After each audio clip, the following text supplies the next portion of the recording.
Conte et raconte, Renard et les poissons.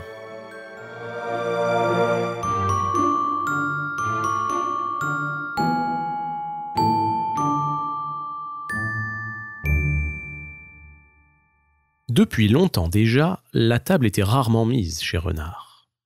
L'hiver était si froid que le gibier se terrait soigneusement. Et bien loin à la ronde, on ne voyait ni poils ni plumes. Quant à chercher pâture au clapier et au basse-cour, il n'y fallait point songer. Les paysans qui restaient chez eux et ne pouvaient travailler la terre auraient bientôt fait de découvrir les voleurs et de leur donner la chasse, trop heureux d'un peu de distraction dans ce morne hiver. Hermeline, la femme de Renard, et ses enfants dépérissaient à vue d'œil. Et Renard se sentait si mal en point qu'il ne songeait même plus à se moquer d'autrui. Un matin donc, il quitte son château, bien résolu à n'y rentrer qu'avec des provisions sérieuses.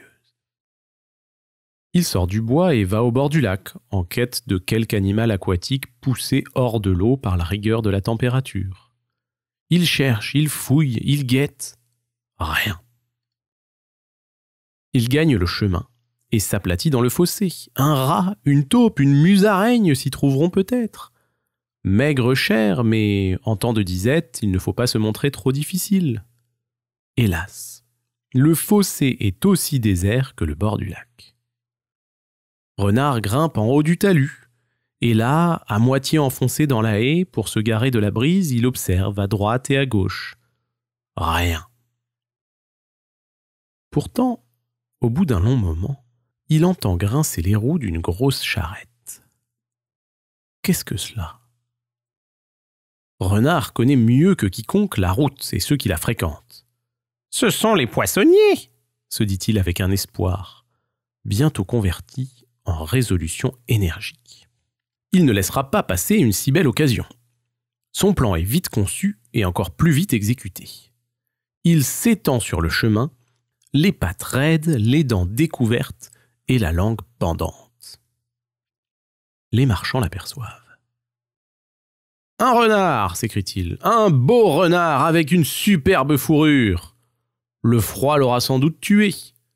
Descendons, il sera facile à attraper. » Ils descendent, armés de leurs bâtons, et s'approchent de Renard avec précaution, tout prêts à l'assommer. Mais bien qu'il tremble de peur, Renard ne bouge pas plus qu'une souche.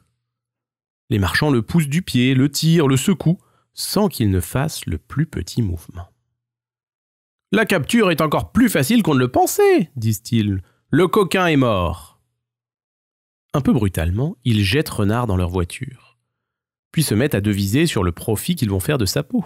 « Elle vaut bien 4 livres, dit l'un. « Oh, mettons 5, reprend l'autre. Elle est épaisse à souhait. C'est le bon moment pour les fourrures avec ce froid. Nous le vendrons facilement. » Mais, entre faire et dire, il y a un long trajet. Les poissonniers en firent l'épreuve. Sans s'émouvoir de leur discours, Renard s'avance en rampant vers l'un des paniers, en tire la couverture et voit qu'il est plein de harengs frais. En quelques lampées, il apaise la faim qui le tenaille. Puis, songeant à sa famille, il se met en devoir d'organiser ses provisions.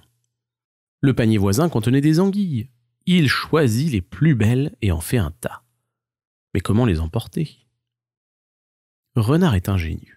Dans un coin, il avise une pointe de fer. Il s'en saisit et la passe dans la tête des anguilles. Maintenant, il s'agit de quitter les lieux. La voiture côtoie la forêt. La route est complètement déserte. L'instant est donc propice. Sa proie entre les dents, son bâton de fer sur l'épaule, Renard saute lestement et gagne la lisière du bois. Sa faim étant apaisée, il retrouve son humeur facétieuse. « Grand merci, seigneur poissonnier, et bon voyage !» crie-t-il au marchand avec un grand salut. « Grâce à vous, j'ai fait un excellent dîner, et je ferai chez moi un souper encore meilleur. Vous remarquerez au moins que j'ai fait avec vous un partage équitable. J'ai pris les plus beaux poissons, mais je vous en laisse le plus grand nombre. » Furieux, les marchands se mettent à crier. « Au voleur ! Un renard ! Un renard !» Mais il n'y avait personne sur la route. Et avant qu'ils aient eu le temps de descendre, Renard était déjà à l'abri des futaies. Et moroses, les poissonniers se disaient entre eux. « Ah, il nous a bien trompés. Nous qui comptions avoir 5 livres de sa peau, c'est lui au contraire qui nous a volé au moins 10 livres de poisson. »